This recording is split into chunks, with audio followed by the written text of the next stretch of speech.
Hello नमस्कार दोस्तों। देखो हम ईवीएस कवर कर रहे हैं।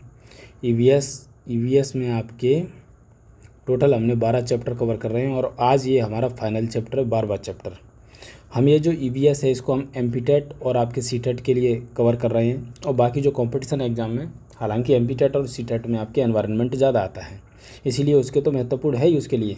लेकिन आपके जो और गवर्नमेंट एग्ज़ाम है जिनमें आपके एनवायरनमेंट के 2-4 सवाल तो आते ही आते हैं, तो इसीलिए ये जो मेरी सीरीज़ है ये सभी के लिए बहुत महत्वपूर्ण उपयोगी है, चाहे भले वो एमपीटेट हो या सीटेट हो या पुलिस हो, एमपीएस है या एमपीपीएससी, कुछ के लिए हो, कुछ भी के लिए हो, सबके लिए इम्पोर्टेंट है। तो देखिए आज हमारा जो 12वां चैप्टर है, इस चैप्टर का नाम है नवीकरणीय एवं अनवीकरणीय ऊर्जा के संसाधन। तो ये कौन कौन से नवीकरणीय और ऊर्जा के संसाधन है वो हम देखेंगे, ठीक है। और उसमें आपके सौर ऊर्जा, पवन ऊर्जा, हाइड्रोजन ऊर्जा, ये सब चीज़ें हम देखेंगे। कोयले के प्रकार, ताप विद्युत संयंत्र, नाभिकीय ऊर्जा और प्रमुख पर्यावरणीय दिवस हैं जो आपके एग्जाम में पूछे जाते हैं, इनको भी हम कवर करेंगे, ठीक है। तो इस वीडियो में आपको बहुत कुछ सीखने को मिलेगा। तो मैं अपने बारे में बता दूं, मेरा नाम है आपके विक्रम और मैं आपको एमपीटेट और सीटेट की तैयारी करा रहा हूं। मैंने अभी अपना रिजल्ट भी शेयर किया है जेलर का, तो वो भी आपके मेरा निकला हुआ है, तो उसका भी एक रील पड़ी है, वो भी आप देख सकते हैं। और एमपीएसआई में 2 टाइम्स क्वालिफाइड हूँ, ठीक है। तो अब चलते हैं, अपना वीडियो शुरू करते हैं। देखिए पहले हम समझते हैं कि नवीकरणीय और अनवीकरणीय ऊर्जा के स्रोत क्या होते हैं। देखो नवीकरणीय का मतलब होता है रिन्यूएबल, ये रिन्यू हो जाते हैं प्रकृति में, और अनवीकरण का मतलब होता है नॉन रिन्यूएबल, यानी ये प्रकृति में एक बार ख़त्म हो गए तो दोबारा से नहीं आएंगे, ठीक है। जैसे रिन्यूएबल एनर्जी के स्रोत कौन कौन से, जैसे सौर ऊर्जा, सूर्य से प्रकाश आता ही रहेगा, वो कभी ख़त्म नहीं होने वाला। धरती पर हवाएं चलती रहेंगी तो ये पवन चक्की भी आपके घूमती रहेगी। जल विद्युत ऊर्जा यानी पानी हमेशा ही रहेगा, तो उससे बांध बना के हम एनर्जी बनाते ही रहेंगे। महासागरीय ऊर्जा भी हमेशा ही रहेगी, क्योंकि महासागरों में आपके काफ़ी ऊर्जा होती है, उस पर हम इस तरीके के आपके जनरेटर लगा लेते हैं जो आपके महासागर की जो लहरें होती हैं ना, उससे ऊपर नीचे हो जाते हैं। वहीं आपके भूतापीय ऊर्जा से भी हम विद्युत का उत्पादन कर सकते हैं, वो हम कैसे करेंगे वो हम बताएंगे आगे चल के।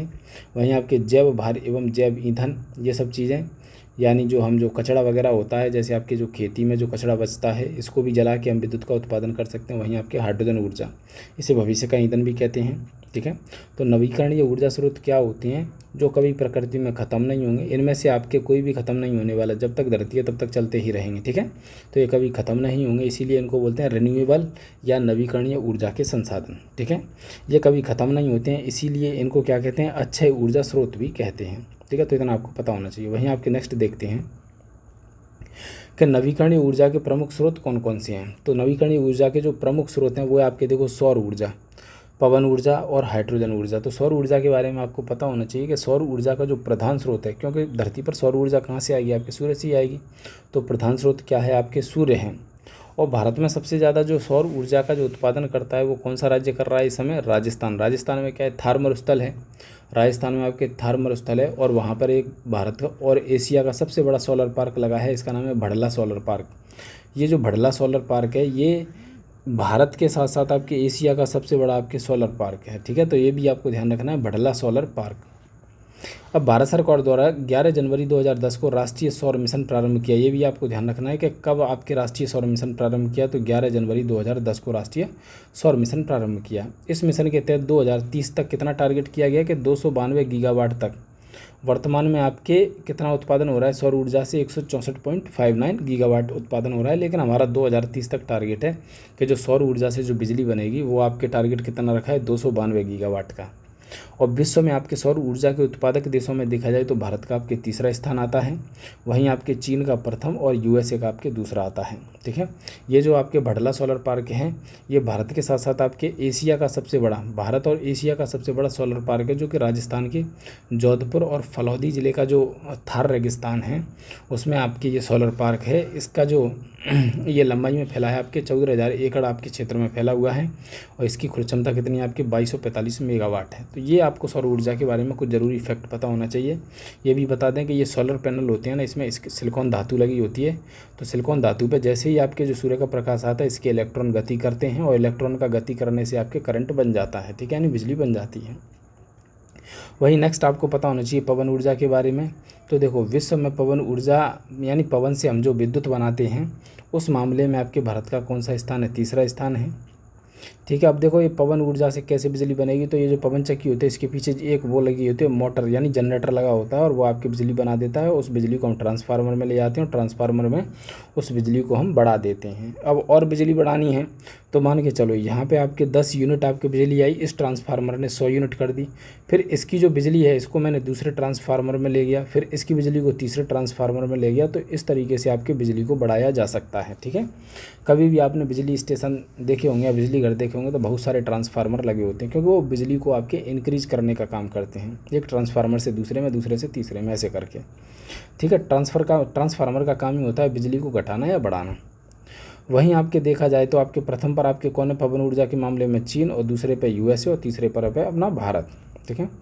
भारत में सबसे अधिक पवन ऊर्जा का उत्पादन कहाँ होता है? गुजरात में होता है। वर्तमान में तमिलनाडु जिले के तिरुनेलवेली जिले में स्थित मुम्पडाल पवन ऊर्जा फार्म एशिया का सबसे बड़ा पवन ऊर्जा परियोजना है। उस परियोजना का नाम क्या है? मुम्पडाल। यानी बहुत सारी पवन चक्कियाँ लगी हैं कहाँ? तमिलनाडु में। तमिलनाडु के आपके तिरुनेलवेली जिले में। कौन से में? तिरुनेलवेली जिले में। उस पवन ऊर्जा फार्म का नाम है मुप्पडाल पवन ऊर्जा फार्म। तो इसको भी ध्यान रखना है, जिसकी कुल क्षमता आपके 1500 मेगावाट है। तो पवन ऊर्जा के बारे में आपको इतना फैक्ट ध्यान रखने हैं। वहीं आपके जो हाइड्रोजन ऊर्जा, जिसे हम भविष्य का ईंधन भी कहते हैं, पृथ्वी पर हाइड्रोजन कैसी अवस्था में मिलेगी? मिश्रित अवस्था में मिलेगी, यानी जल के साथ। क्योंकि जल का जो सूत्र होता है क्या होता है? H2O। इसमें हाइड्रोजन भी होती है और ऑक्सीजन होती है। अब हमको क्या करना होता है? इस जल से हाइड्रोजन को अलग करना होता है। तो उसे अलग करने के लिए एक प्रोसेस होती है, उसमें आपके इलेक्ट्रोलाइसिस प्रोसेस के द्वारा। इसीलिए इसका उत्पादन इसके यौगिक की अपघटन प्रक्रिया। अपघटन का मतलब होता है कि कोई भी आपके अणु है इसको तोड़ना, यानी अपघटित करना। क्या कहलाता है? अपघटन। हाइड्रोजन को जलाए जाने पर देखो, हाइड्रोजन जब अलग हो जाएगी तो जब इसको ऑक्सीजन की उपस्थिति में जलाओगे ना, तो सह उत्पाद के रूप में पानी का उत्पादन होता है, यानी गाड़ी चलेगी भी और बदले में आपके पानी निकालेगी भी। ठीक है। क्योंकि हाइड्रोजन और ऑक्सीजन से मिलकर के आपके जल बनता है। ठीक है। तो इसलिए पहले हम जल से हाइड्रोजन को अलग करेंगे, फिर हाइड्रोजन को ऑक्सीजन की उपस्थिति में जलाएंगे दोबारा से। जब जलेगी तो सह उत्पाद के रूप में आपके जल निकलता है। इसका कारण यह कैसा है? आपके प्रदूषण मुक्त ईंधन है, यानी प्रदूषण भी नहीं करेगा। हाइड्रोजन को हम भविष्य का ईंधन भी कहते हैं। भारत सरकार द्वारा वर्ष 2003 में आपके राष्ट्रीय हाइड्रोजन बोर्ड का गठन भी किया गया था, तो ये भी आपको पता होना चाहिए। तो हमने रिन्यूएबल एनर्जी के आपके 3 सोर्स हमने जान लिए हैं, सौर ऊर्जा, पवन ऊर्जा और हाइड्रोजन ऊर्जा। अब देखते हैं आपके नेक्स्ट स्लाइड में, हम देखते हैं आपके गैर नवीकरणीय ऊर्जा के संसाधन, यानी जो संसाधन कभी भविष्य में ख़त्म हो जाएंगे।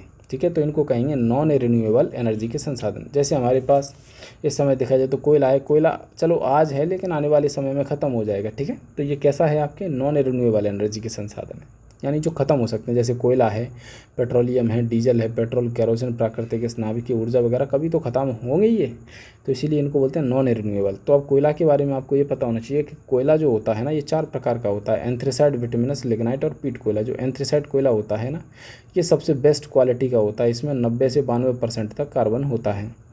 ठीक है। आपको यही पता होना चाहिए कि कोयला की जो गुणवत्ता है वो आपके किससे नापेंगे? कार्बन की मात्रा से। तो जिसमें कार्बन ज़्यादा, यानी जो एकदम काला होगा, वो आपके सबसे बेस्ट कोयला होगा।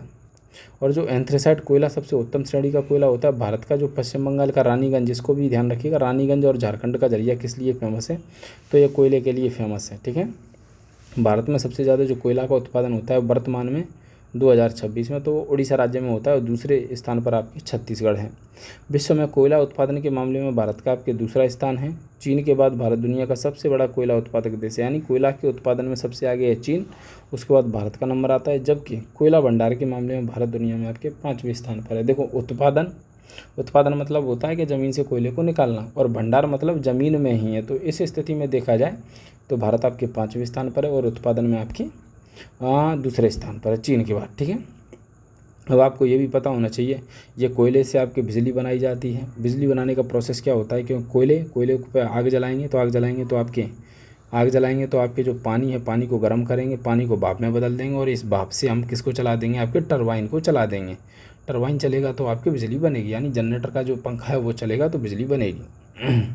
अब आपको ये पता होना चाहिए कि भारत में जो 70 से 75% जो बिजली है वो उसका उत्पादन है वो ताप विद्युत, यानी ऐसी कोयले से ही होता है, यानी थर्मल पावर। थर्मल का मतलब होता है गर्म, यानी गर्म करेंगे, पहले इस कोयले को जलाएंगे, फिर उससे आपके पानी को गर्म करेंगे, पानी गर्म हो जाएगा तो उससे भाप बनाएंगे, भाप से हम जनरेटर के टरबाइन को चला देंगे। ठीक है। भारत में आपके ताप विद्युत को प्रोत्साहन देने के लिए 1975 में आपके राष्ट्रीय ताप विद्युत निगम यानी एनटीपीसी की स्थापना की गई, जिसका मुख्यालय आपके नई दिल्ली में। तो आपको ये भी पता होना चाहिए, कोयला क्षेत्र में काम करने वाली एनटीपीसी जो कंपनी है, इसकी स्थापना कब हुई? 1975 में, और इसकी स्थापना नई दिल्ली में है। ताप विद्युत के उत्पादन में यानी थर्मल एनर्जी यानी कोयला से जो ऊर्जा बना रहे हैं ना, इस नंबर में आपके महाराष्ट्र का आपके प्रथम स्थान है। इसके पश्चात उत्तर प्रदेश, गुजरात और पश्चिम बंगाल का स्थान आता है। और भारत के प्रमुख ताप संयंत्र के बारे में आपको पता होना चाहिए, जैसे दिल्ली है, दिल्ली के ताप संयंत्र का क्या नाम? बदरपुर है। पश्चिम बंगाल का फरक्का है, बिहार का कहलगांव है। छत्तीसगढ़, ये आपके जो कोयला है उससे बिजली जो बनाते हैं उसके लिए आपके फेमस स्थान है ये। ठीक है। छत्तीसगढ़ का कोरबा, तेलंगाना का आपके रामगुंडम, उत्तर प्रदेश का, ये उत्तर प्रदेश के आगरा को ध्यान मत रखिए, उत्तर प्रदेश का है आपके ये वाला औरैया, इसको ध्यान रखिए। मध्य प्रदेश का सिंगरौली, जिसे ऊर्जा राजधानी कहते हैं। उड़ीसा का तलचर, ये भी आपसे पूछा गया था एमपीपीएससी में। राजस्थान का अंटा, उत्तर प्रदेश का औरैया और गुजरात का आपके कवास। तो इन ताप विद्युत जो केंद्र हैं इनको ध्यान रखिए आप, इनसे भी सवाल आपके एग्जाम में पूछे जाएंगे। वहीं नेक्स्ट देखते हैं आपके नाभिकीय ऊर्जा। तो नाभिकीय ऊर्जा में क्या करते हैं हम? यूरेनियम का प्रयोग करते हैं और थोरियम का प्रयोग करते हैं। ठीक है। इनके परमाणुओं पर न्यूट्रॉन की बमबारी की जाती है और फिर इसमें से आपके जो ऊर्जा और आपके ऊर्जा निकलेगी बहुत ज़्यादा, और आपके ऊर्जा के साथ साथ आपके देखो किसमें से, देखो यूरेनियम और थोरियम के परमाणुओं के नाभिक में संग्रहित ऊर्जा से प्राप्त की जाती है। यह पदार्थ नाभिकीय रिएक्टर में आपके नाभिकीय विखंडन, इस प्रक्रिया को ध्यान रखिए। जो परमाणु ऊर्जा प्राप्त की जाती है वो किस प्रोसेस के थ्रू प्राप्त की जाती है? तो नाभिकीय विखंडन की प्रोसेस के थ्रू। और जो सूर्य में जो ऊर्जा मिलती है सूर्य में, तो वो मिलती है नाभिकीय संलयन के थ्रू, यानी इसमें आपके एटम्स तोड़ते हैं, एटम्स को, यानी जो अणु परमाणु हैं उसको तोड़ा जाता है और उसमें क्या होता है? सूर्य में आपके जोड़ा जाता है, इसीलिए वो संलयन है और ये आपके विखंडन है। अब आपको ये पता होना चाहिए कि भारत में उत्पादित कुल विद्युत में से नाभिकीय विद्युत का कितना परसेंट है? ओनली 3%, यानी भारत के अंदर जितनी भी बिजली आ रही है, सप्लाई हो रही है या बन रही है, उसमें केवल 3% हिस्सा आपके नाभिकीय ऊर्जा से प्राप्त होता है। बाकी 70 से 75% हिस्सा किससे प्राप्त होता है? कोयले से प्राप्त होता है। भारत में परमाणु ऊर्जा कार्यक्रम का शुभारंभ आपके 1948 में डॉक्टर होमी जहांगीर भाभा के निर्देशन में गठित परमाणु ऊर्जा आयोग से हुआ था। परमाणु ऊर्जा विभाग की स्थापना कब हुई थी? देखो, परमाणु ऊर्जा आयोग की स्थापना हुई 1948 में, लेकिन परमाणु ऊर्जा विभाग की स्थापना हुई थी 1954 में। उसी वर्ष ट्राम्बे में परमाणु ऊर्जा संस्थान स्थापित किया गया, जिसका नाम बदल करके 1967 में आपके बार्क कर दिया गया, यानी भाभा परमाणु अनुसंधान केंद्र। कब किया गया? 1967 में। ठीक है। देखो, परमाणु ऊर्जा आयोग था 1948 में, विभाग था 1954 में, और परमाणु अनुसंधान केंद्र यानी बार्क की स्थापना 1967 में की गई। ठीक है। अब आपको ये भी पता होना चाहिए कि भारत में जो पहला जो परमाणु संयंत्र स्थापित किया गया था 1969 में, उसका नाम था तारापुर, महाराष्ट्र में। ये किस देश के सहयोग से स्थापित किया गया? तो ये अमेरिकी देश के सहयोग से स्थापित किया गया। अमेरिका से ही आपके यूरेनियम का प्रयोग किया गया था, यानी अमेरिका से जो परिष्कृत यूरेनियम है, क्योंकि यूरेनियम को बनाने में आपके बहुत खर्चा आता है। यूरेनियम जो निकाला जाता है धरती से, तो उसको जो रिफ़ाइन करने में बहुत खर्चा आता है। ठीक है। तो हमने जो इस्तेमाल किया था तारापुर परमाणु संयंत्र में, तो उसमें आपके अमेरिका से आपके जो परिष्कृत यूरेनियम था उसको मंगाया था। ठीक है। अब नाभिकीय रिएक्टर से बिजली कैसे बनेगी? तो उसका एक सिंपल सा तरीका है कि जैसे नाभिकीय रिएक्टर की क्रिया यहाँ हुई और आपके ये आपके पानी है, पानी आपके वाष्प बनेगा, भाप बनेगा तो एकदम तेज़ी से जाएगा तो आपके टरबाइन को चला देगा, तेज़ी से जाएगा तो टरबाइन को चला देगा, टरबाइन घूमेगी, फिर ये पानी नीचे से नीचे आएगा, फिर से आपके पानी बन जाएगा, फिर से आपके इधर जाएगा, फिर आपके लिक्विड से फिर भाप बनेगा, भाप से फिर टरबाइन चलेगी, और ये टरबाइन चलेगी तो देखो ये जनरेटर चालू हो जाएगा और जनरेटर से हम बिजली को निकाला जा सकता है। जैसे घरों में आपके जो जनरेटर शादी ब्याह में लगे होते हैं उसमें क्या होता है? एक साइड इंजन होता है, एक साइड आपके जनरेटर होता है। तो जो जनरेटर को घुमाना पड़ता है, चाहे भले आप पानी की भाप से घुमाओ, चाहे आपके किसी इंजन से घुमाओ, चाहे कैसे भी घुमाओ, ये घूमेगा तभी आपकी बिजली बनेगी। ठीक है। तो आपको ये पता होना चाहिए। वहीं आपको एक और चीज़ जो मोस्ट इंपॉर्टेंट है वो पता होना चाहिए कि भारत में प्रचुर मात्रा में पाए जाने वाला खनिज कौन सा है? तो वो आपके थोरियम है। थोरियम भी एक परमाणु ऊर्जा प्राप्त करने के लिए आपके तत्व है थोरियम। तो थोरियम मुख्यतः आपके केरल के आपके तटीय क्षेत्र में पाई जाती है। केरल के क्षेत्रों में एक मोनोजाइट बालू पाई जाती है, उसमें आपके थोरियम बहुत प्रचुर मात्रा में मिलता है। अन्य संयंत्रों के बारे में आपको पता होना चाहिए कि राजस्थान में जो परमाणु ऊर्जा संयंत्र है उसका नाम है रावत भाटा, कैगा है कर्नाटक में, कलपक्कम है तमिलनाडु में, नरोरा है यूपी में, और कुडनकुलम है तमिलनाडु में। तो ये भी आपको पता होना चाहिए। वहीं नेक्स्ट देखते हैं कि प्रमुख पर्यावरणीय दिवस कौन कौन से हैं। तो देखो इनसे भी सवाल बनते हैं, जैसे विश्व घरेलू गौरैया दिवस कब मनते हैं। विश्व घरेलू गौरैया दिवस आपके 20 मार्च को, विश्व वानिकी दिवस आपके 21 मार्च को, विश्व मौसम विज्ञान दिवस 23 मार्च को, विश्व स्वास्थ्य दिवस 7 अप्रैल को, विश्व पृथ्वी दिवस आपके 22 अप्रैल को, विश्व महासागर दिवस 8 जून को, विश्व जनसंख्या दिवस 11 जुलाई को, विश्व बाघ दिवस आपके 29 जुलाई को, टाइगर डे। और टाइगर मैन ऑफ इंडिया किसे कहते हैं आपके कैलाश सांखला को कहते हैं। वर्ड्स मैन ऑफ इंडिया कहते हैं सलीम अली को कहते हैं, ये आपको पता होना चाहिए। वहीं आपके विश्व गैंडा क्या है, ये पता नहीं क्या लिखा है, गलती से आ गया है, ठीक है। उसके बाद देखें आपके विश्व आपदा नियंत्रण दिवस आपके 13 अक्टूबर, विश्व खाद्य दिवस 16 अक्टूबर, विश्व पर्यावरण संरक्षण दिवस 25 नवंबर को मनाते हैं, राष्ट्रीय प्रदूषण रोकथाम दिवस आपके 2 नवंबर को मनाते हैं, और राष्ट्रीय ऊर्जा संरक्षण दिवस आपके 14 दिसंबर को मनाते हैं। तो इतना सारी चीज़ें आपको ध्यान रखना है इस टॉपिक में। इस टॉपिक से आपको 100% सवाल मिलते हैं, या तो ये दिनों से मिलेंगे या फिर अभी जो हमने आगे वाला पार्ट किया है नाभिकीय ऊर्जा के जो नवीकरणीय और गैर नवीकरणीय ऊर्जा संसाधन है इनसे मिलेंगे। तो इसके साथ ही ये टॉपिक का होता है आपके दी एंड, और इसके साथ ही हमारा EVS की सीरीज सारे चैप्टर वाइज हमने ख़त्म कर दिए हैं, ठीक है।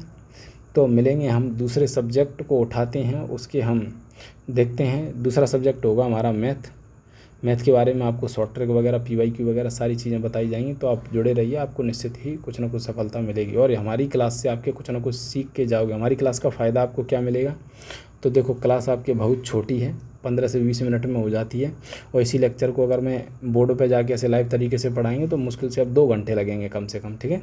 तो जो आपकी क्लास आपके 15-20 मिनट में हो सकती है उसके लिए 2 घंटे बर्बाद क्यों करें, ठीक है। उस समय में तो हम दूसरा क्लास देख सकते हैं, ठीक है। तो इसीलिए हमारे वीडियो छोटे छोटे रहते हैं, उसमें आपके ओवरऑल जितनी भी इन्फॉर्मेशन होती है सारी कवर की जाती है, ठीक है। तो मिलते हैं हम नेक्स्ट वीडियो में।